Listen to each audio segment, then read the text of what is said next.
Today, the US says there's no known intelligence that Iran moved uranium before strikes. Trump expresses hope that Congress will pass his tax bill by the July 4th holiday. Investors worry about a shadow Fed. And Venice gets ready for Jeff Bezos' wedding extravaganza.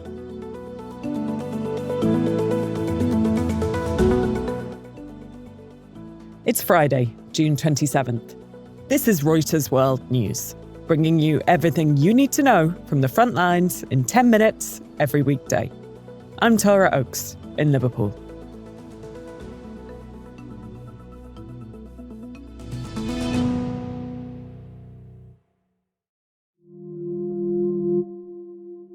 US Defense Secretary Pete Hegseth says there's no intelligence suggesting that Iran's enriched uranium stores were moved before US strikes on major nuclear targets last weekend. So I'm not aware of any intelligence that I've reviewed that says things were not where they were supposed to be, moved or otherwise. In his first public remarks since the ceasefire with Israel, Iran's supreme leader, Ayatollah Khamenei, dismissed President Donald Trump's claims that the US has obliterated Iran's nuclear program.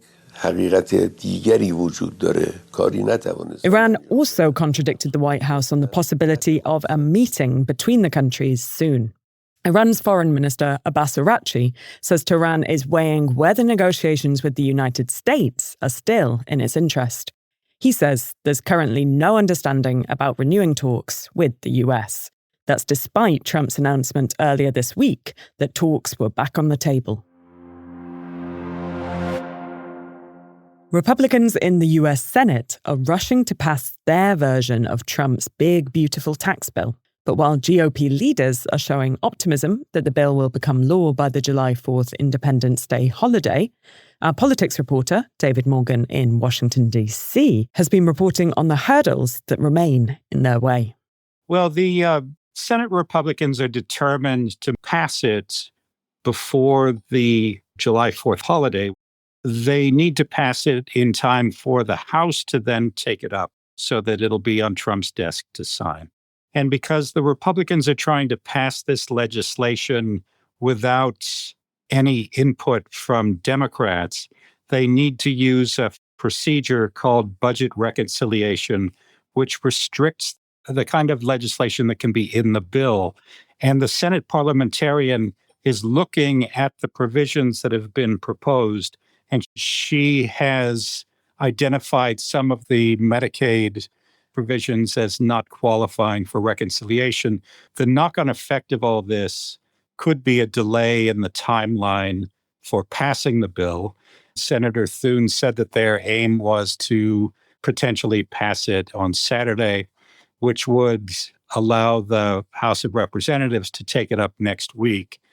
But that schedule may slip now, and they're acknowledging that because of the ongoing discussions with the Senate parliamentarian, they may not be able to hold their initial vote on Friday. That pushes everything back.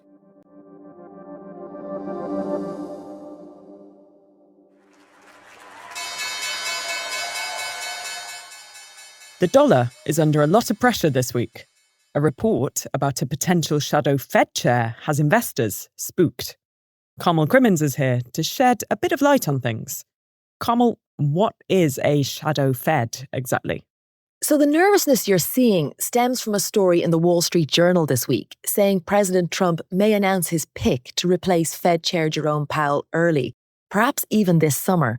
Now that's well before Powell's term expires in May, and it would give a Fed chair in waiting the ability to influence market expectations.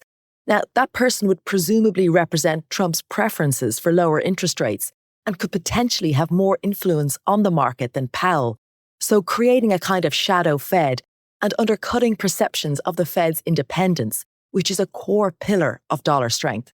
What has the White House said about that? So it's declined to comment. It has, though, referred to Trump's public statements on Powell. Those include calling the Fed chair stupid for not cutting interest rates.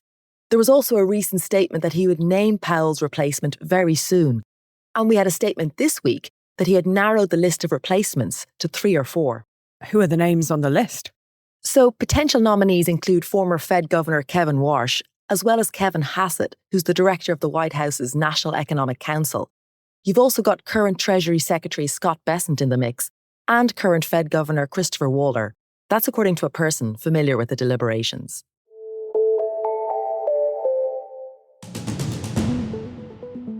Japan has executed a man who killed 9 people after contacting them on social media. It's the first use of capital punishment in the country in nearly 3 years. Takahiro Shiraishi was dubbed the Twitter killer as he contacted victims via the social media platform. The Trump administration's planning to deport migrant Kilmar Albrego Garcia for a second time. That's according to a lawyer for the administration, who's told a judge they don't plan on sending him back to El Salvador, where he was wrongly deported in March. The deportation will not happen until after Abrego Garcia is tried in federal court on migrant smuggling charges. And Vogue's editor-in-chief, Anna Wintour, says she's stepping down as the editor of a fashion magazine after nearly 40 years. She'll continue as Vogue's global editorial director and chief content officer at Condé Nast, which publishes Vanity Fair, The New Yorker, and GQ.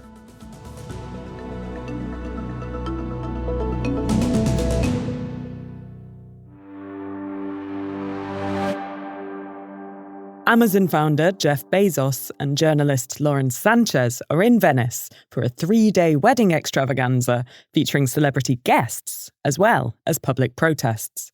Our reporter Sarah Rossi is out and about in Venice. Excuse the seagull sounds on her recording. I'm not jealous at all, honestly.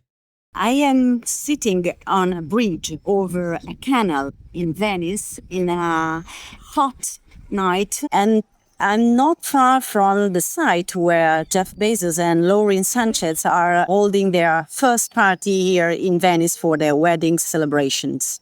All the ceremonies here in Venice are surrounded by extremely tight security measures. But we know, for instance, that there are 3 parties from Thursday to Saturday. The first one at the cloister of the Madonna dell'Orto Church. Madonna dell'Orto is a very beautiful medieval church in the center of Venice. Many of the guests have arrived, such as Microsoft founder Bill Gates, actor Orlando Bloom, Kim and Khloe Kardashian, along with US President Donald Trump's daughter Ivanka, and son-in-law Jared Kushner. So they're pulling out all the stops then. What do we know about how much this will cost? We can say that the estimated total cost of the wedding celebrations for the couples should be around 48 million euros. And there are many local firms, pastry shops, taxi boat, and so on involved in the organization of that wedding. We still don't know who will be the main chef at the parties. But, for example, a historical pastry shop here in Venice has provided typical Venetian biscuits called zaiti and made with maize flour and raisins for the couple's guests. And there has been some pushback and even some protests around Venice, right? Bezos is, let's say, a catalyst for all protests, from the environment to those for the growing social gap between rich and poor, to those against the exploitation of workers.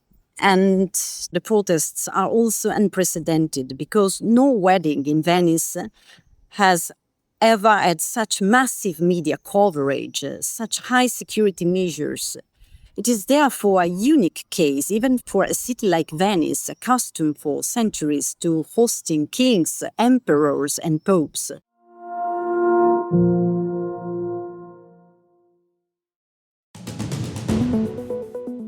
It's Friday, so our recommendation is that you tune into our special weekend episode of Reuters World News tomorrow. It's about a trial that's gripped Australia, where the defendant stands accused of murdering 3 of her estranged husband's elderly relatives using toxic mushrooms. That pod will drop on Saturday, and you can catch it wherever you get your podcasts. For more on any of the stories from today, check out Reuters.com or the Reuters app. Don't forget to follow us on your favourite podcast player, and we'll be back on Monday with our daily headline show.